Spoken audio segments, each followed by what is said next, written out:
The summer of 1946 began like any other in the small American town of Texarkana. A quiet place where children rode bikes down empty roads, neighbors waved at one another from front porches, and life moved calmly under a blazing sun. But as July gave way to August, an unnatural fear settled over the town. A fear that would grip the nation, baffle investigators, and remain one of the eeriest unsolved crime sprees in American history. People called it the Texarkana Moonlight Murders. The first attack happened on a humid Friday night, August 10th, 1946. A young college couple, Jimmy Hollis and Mary Jean Larey, were parked at a local Lover's Lane, a secluded spot under the moonlight on the outskirts of town. It was the kind of place that felt safe at night, too familiar to be frightening, until someone appeared in the darkness. At first, it was just a figure, a silhouette moving with unnatural stillness near the car. Then a voice, calm, soft, yet chilling. "Get out of the car," the voice commanded. Jimmy complied, puzzled but unaware of the danger ahead. Suddenly, shots rang out. Jimmy fell to the ground, gravely wounded. Mary Jean was left screaming in terror. The attacker vanished into the night without a trace. The town was shaken but not yet paralyzed. Then, just days later, the second attack struck. On August 17th, 1946, this time at a different Lover's Lane. Paul Martin and his date, Betty Jo Booker, were enjoying the quiet night when they were ambushed. Again, the same pattern. A figure in the shadows, a cold, authoritative voice. And then, violence. Paul Martin was killed instantly. Betty Jo was gravely wounded, but managed to survive. She could only describe the attacker as a man, tall, dark clothing, speaking with a calm but cruel tone that sent chills through those listening. Rumors and fear spread quickly. Was it a serial killer, a random intruder, or something far more sinister? The local police were stunned. Texarkana was not a big city. It was the sort of place where everyone knew their neighbor's birthday and childhood stories. But now, no one knew who to trust.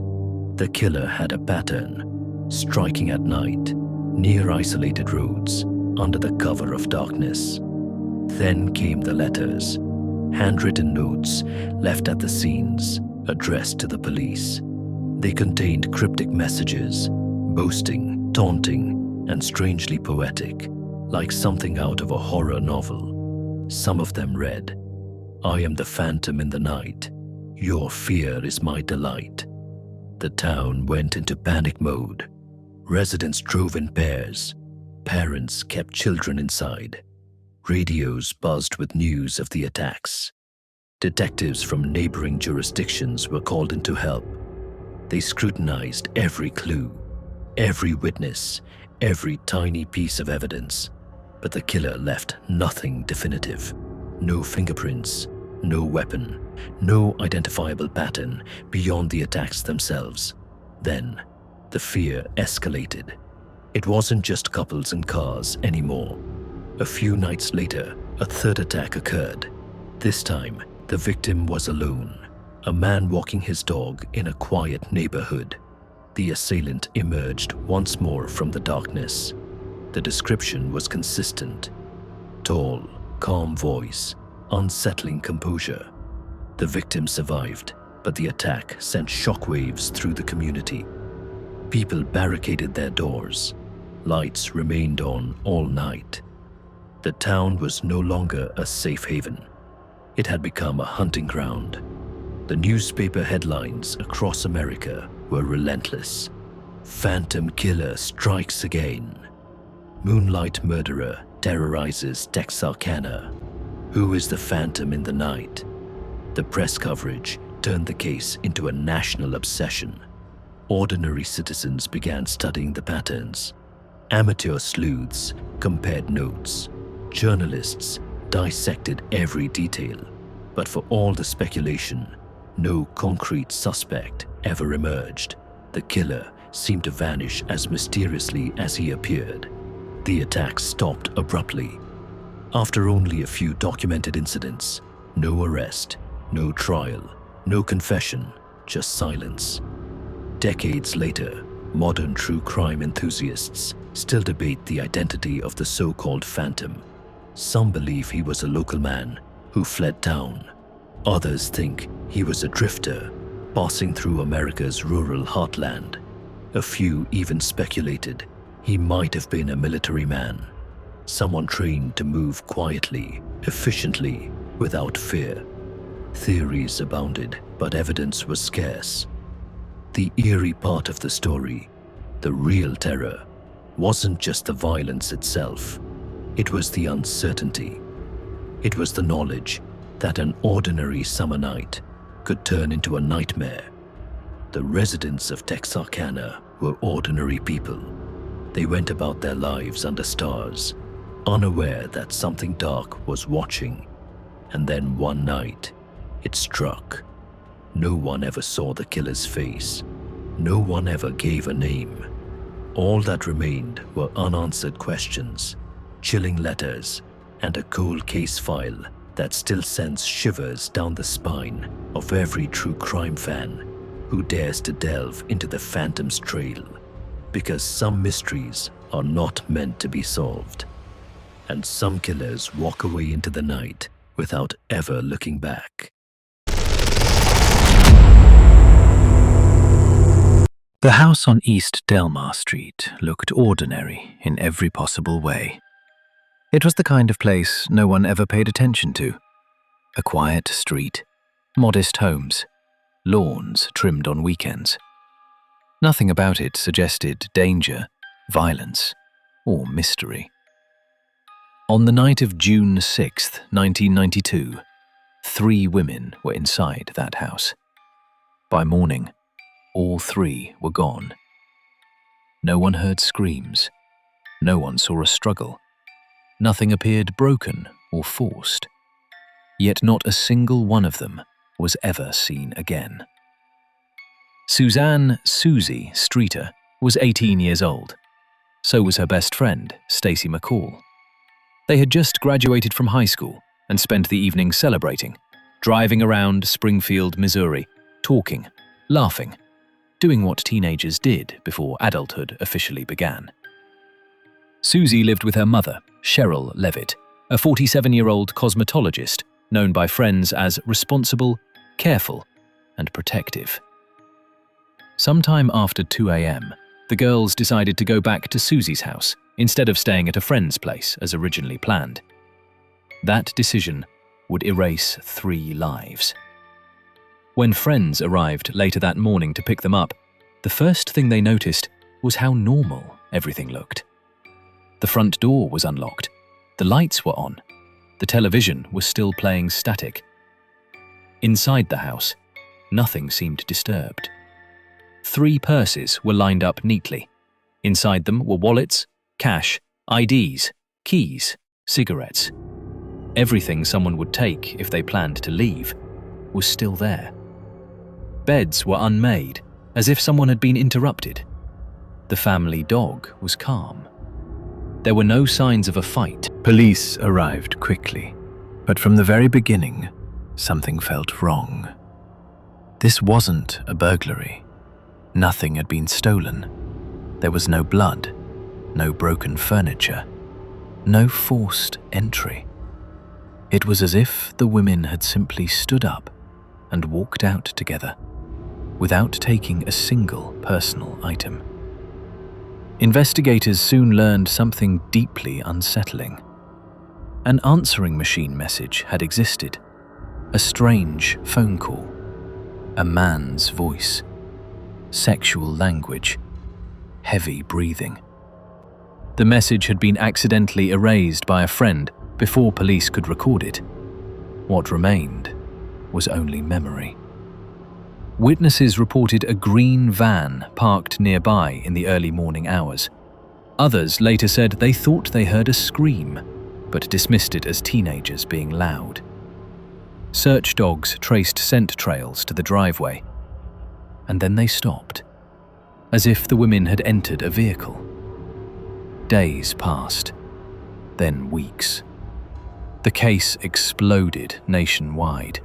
3 women vanishing from the same house on the same night without a trace in a quiet American neighborhood made no sense. Theories began to form. Some believed the women knew their abductor, someone who could enter the home calmly, someone who could control all 3 without violence. Others believed it was a random predator, someone watching the house, waiting for the right moment. Then came a theory that disturbed even seasoned detectives.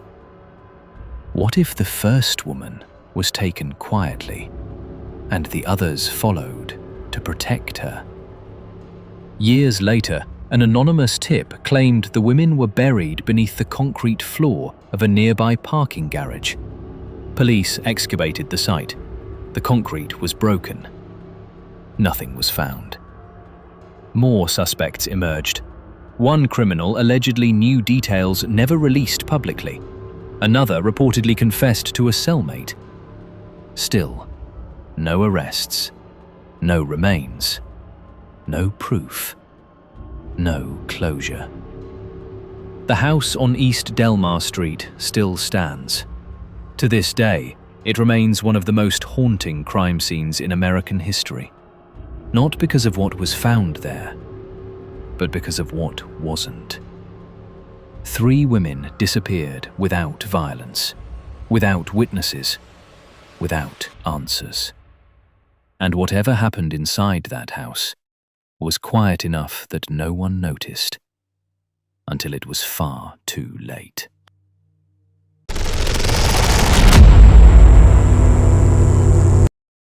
For nearly 2 years, no one noticed anything unusual about the man living in the small blue house on North 21st Street.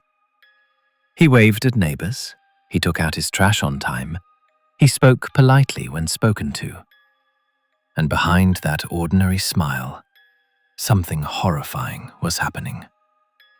The story began in Cleveland, Ohio. Women started disappearing slowly.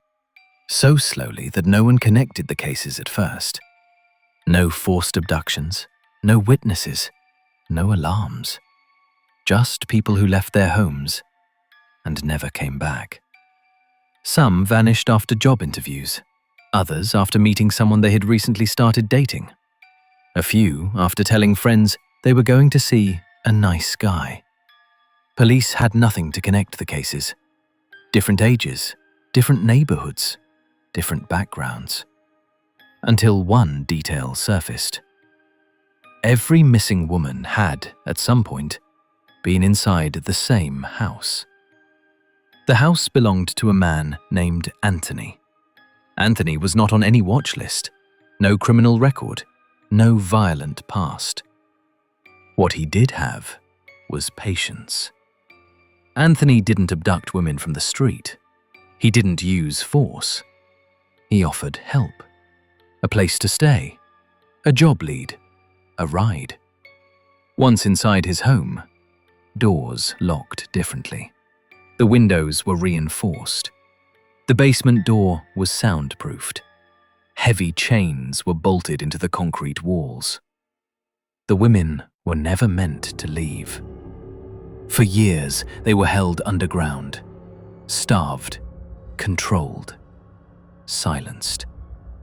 Neighbors later said they sometimes heard faint noises, but Anthony explained it away.